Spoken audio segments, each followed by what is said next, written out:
Hello everyone, and welcome to the Teaching and Learning Podcast at Westminster College. I'm Maassen, and I'm here with my co-host Morgan Gordy.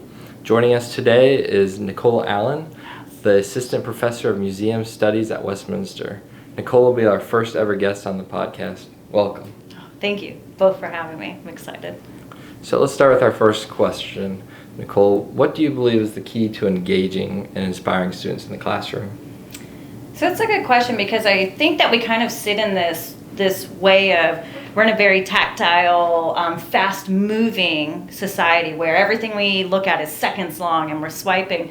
And that's no different because this is the world we live in and that has to come into the classroom. Mm-hmm. So I feel like a good way to engage students, right, is this way in which you think about the world they live in and then bringing it to the classroom. So whether it be activities that they do on their phone or thinking about not lecturing for 2.5 hours straight, right? That you have to find different modalities, you have to find different things that people are interested in and then gravitate towards those and pull them in the classroom. And then that's what gets this engagement and success, and then you feel that and then you can play off of it. For me, teaching is very performative, and so it's no different. I always say if you went to Hamilton and you paid $500 a ticket and everyone came out on stage and was like, yay, give it your best shot, you're not going to be excited, right? So we as educators have to do that, right? We have to always be like it's opening night, on call, ready to go. And so that type of energy and understanding is what creates a really good atmosphere in the classroom. Interesting. Yeah, totally.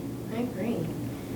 So, Nichol, what would you say, how has your teaching style contributed to creating deeper relationships with your students?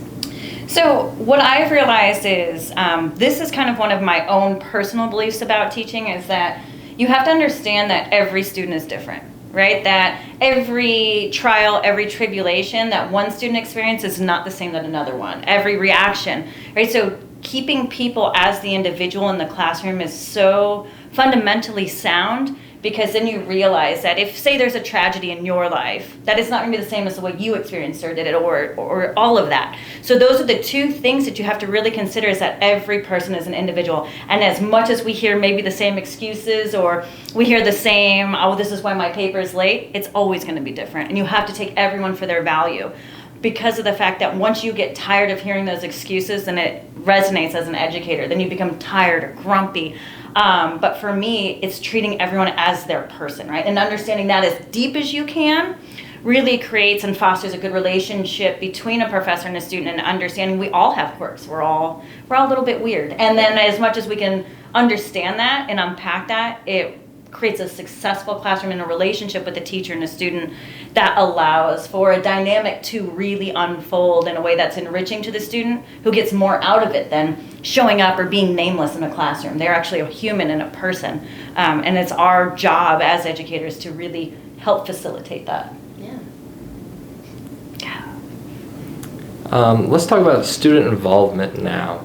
How do you involve students in the learning process and encourage them to take an active role in education? So that's a really hard, I think it's a hard balance as an educator to find, because you're learning what you're interested in might not be the same as you. So it's kind of thinking about that. So my approach is to give every types of hands-on learning. Right. And understand that you might not be good at it and you might not enjoy it, but it might be the one thing you love and enjoy. And then we'll say, don't worry, we'll move on, but understanding and honing your skills while not negating that it might not be fun for you.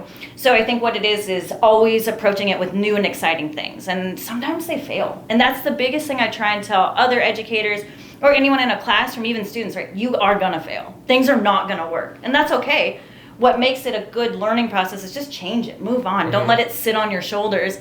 And then once you move on, you go, okay, don't do that again. We'll figure it out. I've had many projects of mine that I try and give students fail. And that's okay. I just don't do them again. So it's just that process, right? Understanding where you are, what your strengths are, what you enjoy as students, and then taking that as an educator and then playing with it and pushing. Yeah, very good. And what is your favorite part about teaching and being a professor? All of it. It's funny, somebody had asked me that before, and they're like, well, seriously, even the grading? I said, actually, shocking, I do love the grading, because from week one, when I read your first paper, I'm like, oh, And then by week 10, I'm like, oh my gosh, you're thinking Uh-huh. different. And I see that even in homework, something that you feel is so mundane and maybe so tedious, but I see you evolving in your work. And that to me is what's exciting. So there's really nothing I don't love about teaching. I think every part of it is great. So. Perfect. Yeah.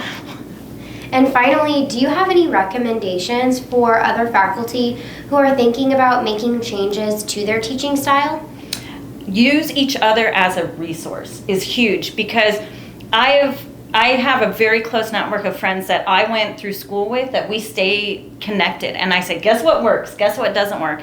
And that's what we do. Or if you have an idea and you think it might not go somewhere, talk to me about it, and then we'll see where we can maybe make it flourish, let it sit, resonate, and figure it out. So it's use the resources you have, because I guarantee an exercise you want to do, you've already done. And it might not, like, work with each other, a cohort, whether it be a fellow faculty, a staff, or other students, whatever it is, work together, because that's going to be the strongest thing that you're ever going to have, is other people's ideas are only going to make yours better.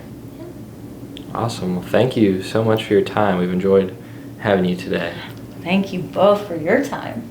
Yeah, thank you so much. And thank you to our listeners for tuning into the Teaching and Learning podcast at Westminster College.